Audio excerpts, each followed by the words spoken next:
Yellow colour ఖర్జూరం, black colour ఖర్జూరం, brown colour ఖర్జూరం అండ్ రెడ్ కలర్ ఖర్జూరం కూడా అమ్ముతున్నారనమాట. ఖర్జూరంలో ఇన్ని వెరైటీస్ ఉంటాయని చెప్పి అస్సలు ఎక్స్పెక్ట్ చేయలేదు.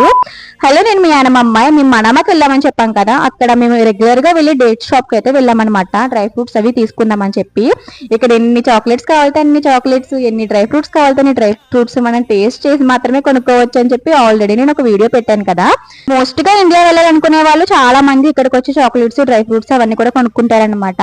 సో మేము కూడా తీసుకుందామని వెళ్ళాము. ఎన్ని చాక్లెట్స్ తింటానంటే నేను అక్కడికి వెళ్ళిన తర్వాత ఆ బ్రదర్ కూడా ఏమంటారు, తినమ్మని అంటారు. అండ్ వాటర్ బాటిల్ కూడా ఫ్రీగా ఇస్తారనమాట వెళ్ళిన వాళ్ళందరికీ. సో ఇంకా మా చిన్నోడికి కూడా ఇచ్చారు చాక్లెట్స్, వాడిది కూడా నేనే లాక్కొని తిన్నాను. ఇంకా చాలా టేస్టీగా ఉంటాయి అనమాట, చాలా క్వాలిటీ కూడా ఉంటది.